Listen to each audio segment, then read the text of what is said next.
यह बात सत्य है कि गंगा नदी नहीं है। इस पर मैं बहुत बार बोल चुका हूं। गंगा नदी नहीं है, गंगा जीवंत देवी है और इस पृथ्वी की ही, भारत की ही नहीं, इस पृथ्वी की भाग्य विधाता है, मुक्तदायिनी है। इस पृथ्वी पर किसी भी नदी को मोक्षदायिनी नहीं कहा गया है। किसी भी नदी के बारे में यह नहीं कहा गया है कि उसमें स्नान करो पाप भस्म हो जाएगा। यह केवल गंगा के लिए कहा गया है कि आप स्नान करो पाप भस्म हो जाएगा। इसी का परिणाम है कि आज यहाँ करोड़ों लोग जो हैं यहाँ पर भीड़ लगाए हुए हैं और यह बात सत्य भी है। भगवान कृष्ण भी कहते हैं मैं नदियों में गंगा हूँ। गंगा बहुत बड़ी नदी नहीं है, ब्रह्मपुत्रा से भी बड़ी नहीं है। इसकी लंबाई 2525 किलोमीटर है, गंगोत्री से लेकर गंगा सागर तक। और आपको यह बताऊं,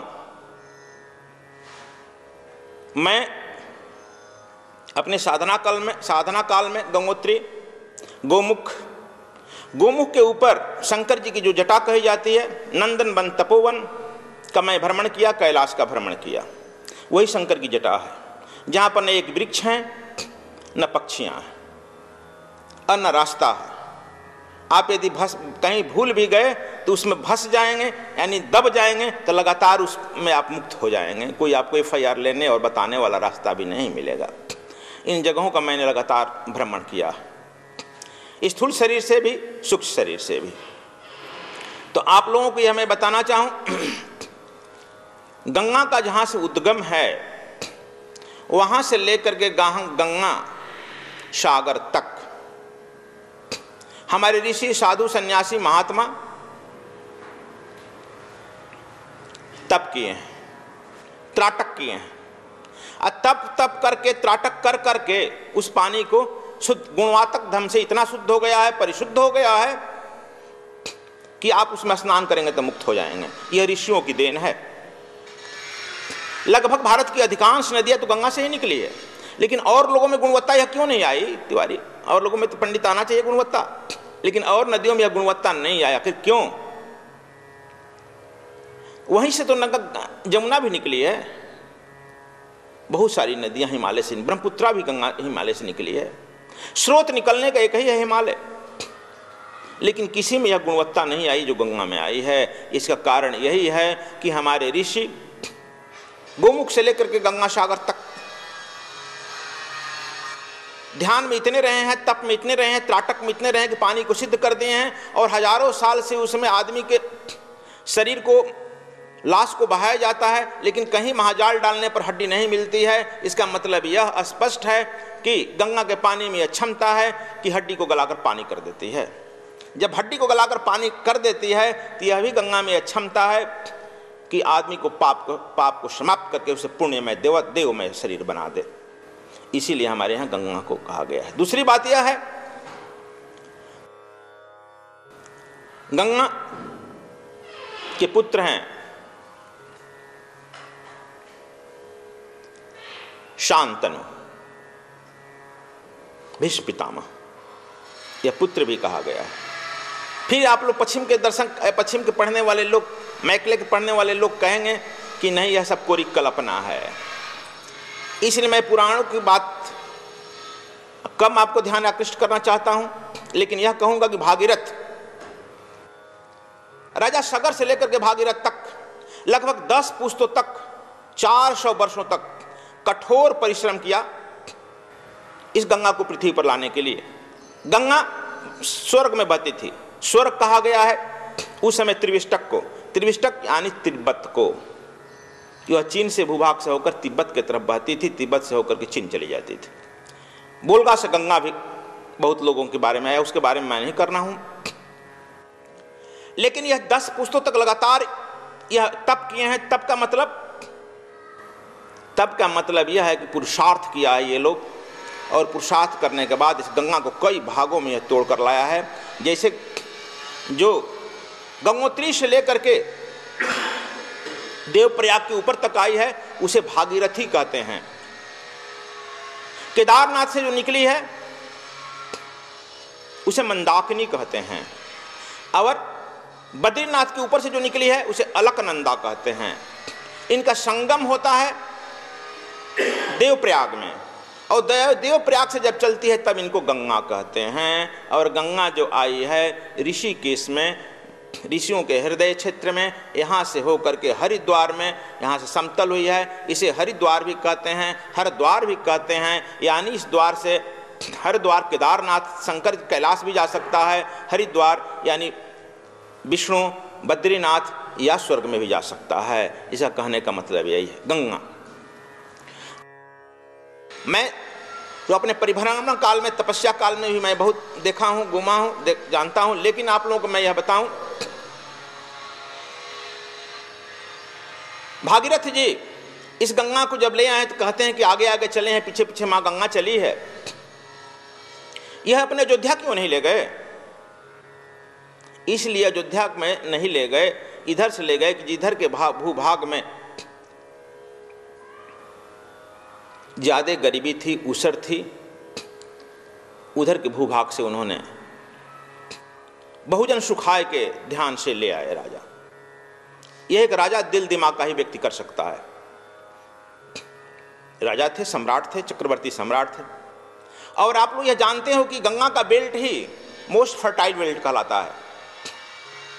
अवर सभ्यता संस्कृत का उद्गम और पराभव गंगा का बेल्ट ही कहा गया है। जितने विदेशी आए वह गंगा के बेल्ट पर ही आक्रमण किए।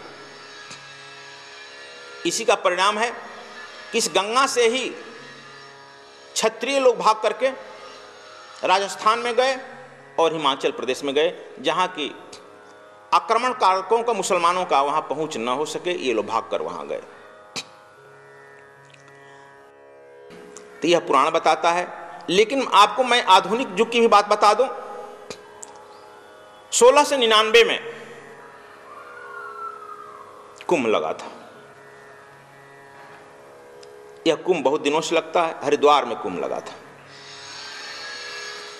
और यहां पर देश भर के राजा आए हुए थे। उसमें टेहरी नरेश का नाम है। यह इतिहास की बात कर रहा हूं, 1699 बहुत काल नहीं हुआ। वहां के टेहरी नरेश को मेदनी नरेश थे, मेदनी राजा मेदनी नरेश थे। टेहरी नरेश को पहले बोलते थे बोलता बद्रीनाथ, अभी भी बोलते हैं बोलता बद्रीनाथ। और अभी भी वही राजा बद्रीनाथ का मुहूर्त निकलवाते हैं, मुहूर्त वही निकलवाएंगे, बद्रीनाथ की वही पूजा करेंगे। उन्हीं के परिवार के पत्नी लड़कियां जा करके दीपक जलाएगी, पूजा करेगी, बद्रीनाथ का कपाट खुलता है और उन्हीं की पूजा से बंद होता है। और उनको अभी तक लोग बोलते हैं बोलता बद्रीनाथ, चूंकि वे बद्रीनाथ बोलते नहीं हैं। जब आए तो देखे कि यहाँ पर राजस्थान के राजा लोग अपना शिविर गिरा चुके हैं, टेंट गिरा चुके हैं। जाकर के टेहरी नरेश ने कहा, राजा मेदिनी ने, कि राजन माँ गंगा मेरी माँ है, यह जगह छोड़ दो, कहीं और लगाओ। मैं गंगा के नज़दीक रहना चाहता हूँ, चूँकि मेरे माँ और बेटे का रिश्ता है। जानते हो आप लोग, क्षत्रिय होना एक अपने आप में अहंकार का मामला है। और क्षत्रिय हो, राजा हो, डबल अहंकार हो गया ना। और क्षत्रिय हो, राजा भी हो और युवक हो, ट्रिपल अहंकार हो गया। क्षत्रिय का अहंकार होना स्वाभाविक है। लेकिन जो क्षत्रिय अहंकार से विदा कर देता है, जो क्षत्रिय अपने गुरु के शरण में चला जाता है, वह परमात्मा बन जाता है, सीधे भगवान बनता है, जंप लगाता है। जैसे राम ने लगाया, कृष्ण ने लगाया, बुद्ध ने लगाया, महावीर ने लगाया और 10 सिखों के गुरु ने लगाया। अहंकार ही इनका कारण है बुद्धत्व तक पहुंचने में। समझ गए ना? यह अहंकार, चूंकि यह अहंकारी होते हैं, तलवारें निकल गई, दोनों तरफ से तलवारें निकल गई इतनी छोटी सी बात के लिए। तब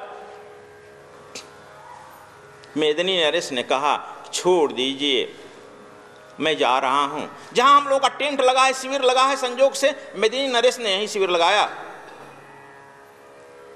अक्सर मैं जहां जहां मेरा आश्रम बन जाता है, जहां जहां शिविर लग जाता है, कहीं ना कहीं उसके पीछे एक लंबा इतिहास निकल आता है।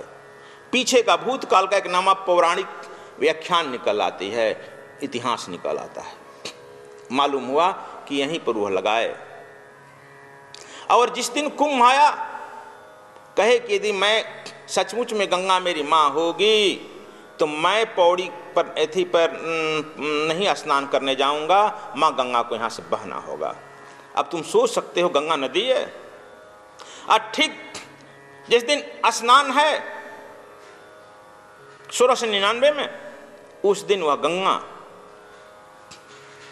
हर की पौड़ी छोड़ करके वह नीलधारा बनने लगा। वही नीलधारा है, गौरी शंकर क्षेत्र में बहने लगी। हंगामा मच गया। कौन गया निकालने, कौन बहाने के लिए गया?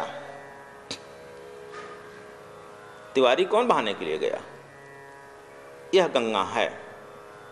हंकम में सारे राजा आकर के उनके प्रणाम करने लगे, पैर छूने के लिए आ गए, पूजा करने के लिए आ गए, लेकिन देखो वह अहंकार में आ गए।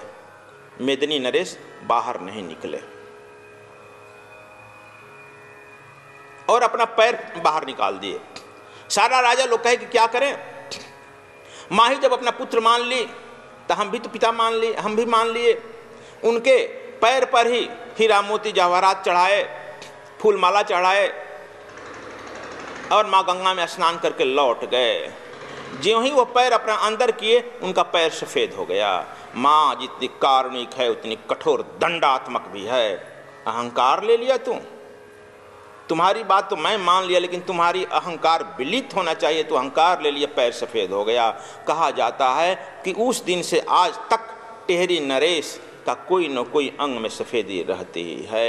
यह माँ गंगा है। अब तुम समझ सकते हो गंगा नदी है या माँ है।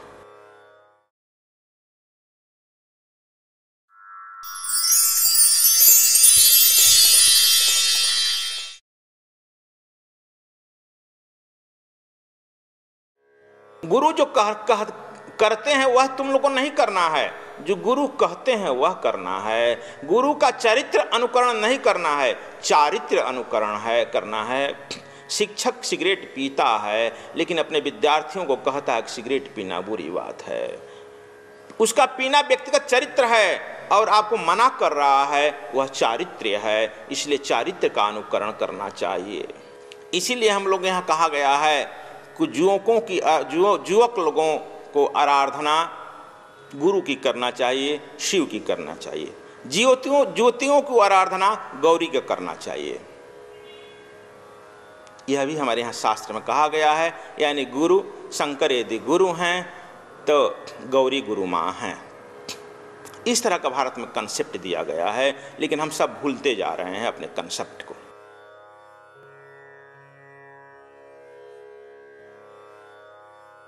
पक्षी डाल पर बैठती है, एक पतली सी डाल पर बैठती है, लेकिन जो ही किसी आंधी के झोंके से वह डाल टूट जाती है। यह नहीं सुना होगा, पक्षी गिर गई, वहां से उड़ जाती है।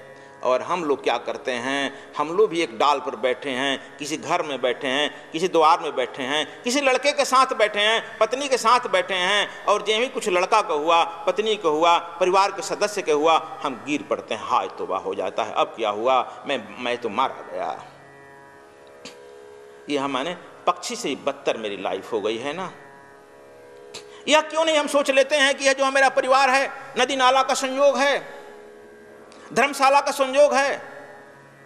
हम ट्रेन में बैठते हैं, 10, 20, 50 आदमी बैठते हैं, एक बोगी में 50 आदमी बैठते हैं, बहुत लोगों से मित्रता हो जाती है। कोई तुम लोग दिल्ली से बैठा है, हरिद्वार से बैठा है, विभिन्न जगह पर इस ट्रेन से जाएगा, कलकत्ता तक मान लो कि यह जाएगी। कोई आदमी इलाहाबाद उतर जाएगा, क्या जो इलाहाबाद उतर जाएगा उसके लिए रोएगा, छाती पीटेगा? टाटा कहता है धन्यवाद, इतना देर साथ रहा, आपको धन्यवाद। कोई आदमी मुगलसराय उतर गया, कोई आदमी पटना उतर गया, कोई आदमी विभिन्न स्टेशनों पर उतरते जाता है, हम लोग उसे धन्यवाद देते जाते हैं। लेकिन जैसे ही हमारे घर में कोई घटना घट जाती है,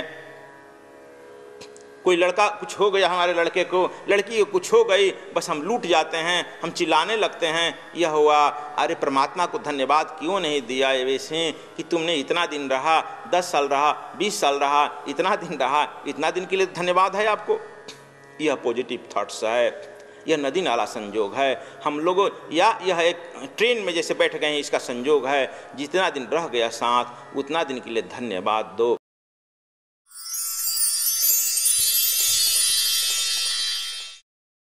बचपन से ही साधु संतों में बड़ा अच्छा लगता था जाना आना। एक बार 2005 के आसपास या 6 के आसपास गुरुजी का प्रोग्राम देखा था टीवी में। उसके बाद वो प्रोग्राम आया ही नहीं। मैं ढूंढता रहता था टीवी में, दोबारा तो मुझे कभी मिले नहीं वो। उसके बाद अब पीछे 1.5-2 साल पहले गुरुदेव का दर्शन हुआ टीवी में। यहाँ का एड्रेस मिला, पुस्तकें पढ़ी, अच्छा लगा। रहस्य जाने पुस्तक में से गुरुदेव की। फिर आश्रम आया, दीक्षा ली। अभी 5 जून को मैंने संन्यास के लिए दीक्षा ली।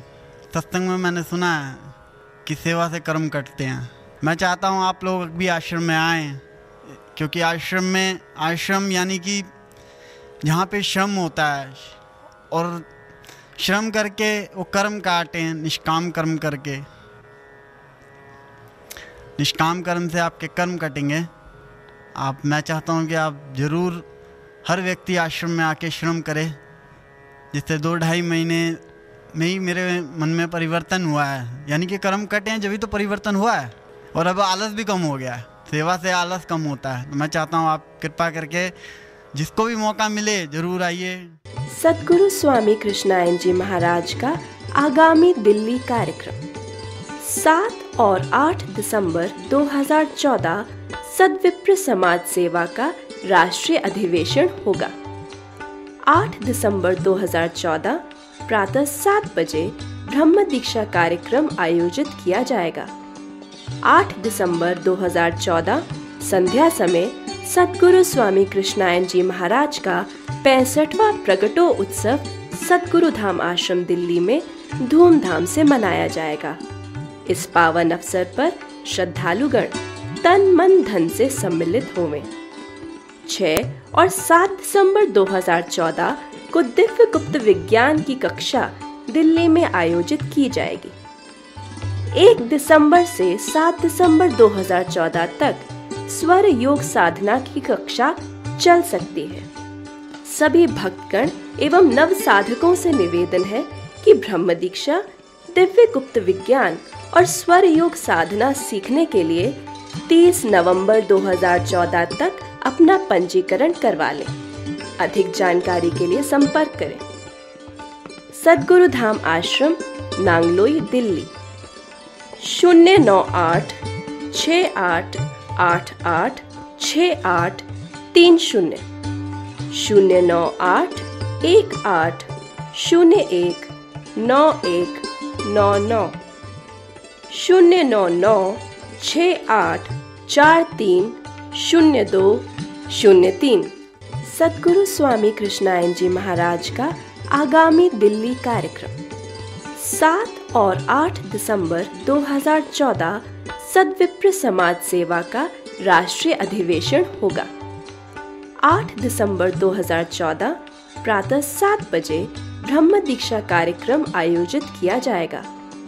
8 दिसंबर 2014 संध्या समय सद्गुरु स्वामी कृष्णायन जी महाराज का 65वां प्रगटो उत्सव सद्गुरु धाम आश्रम दिल्ली में धूमधाम से मनाया जाएगा। इस पावन अवसर पर श्रद्धालुगण तन मन धन से सम्मिलित होंगे। 6 और 7 दिसंबर 2014 को दिव्य गुप्त विज्ञान की कक्षा दिल्ली में आयोजित की जाएगी। 1 दिसंबर से 7 दिसंबर 2014 तक स्वर योग साधना की कक्षा चल सकती है। सभी भक्तगण एवं नव साधकों से निवेदन है कि ब्रह्म दीक्षा, दिव्य गुप्त विज्ञान और स्वर योग साधना सीखने के लिए 30 नवंबर 2014 तक अपना पंजीकरण करवा लें। अधिक जानकारी के लिए संपर्क करें।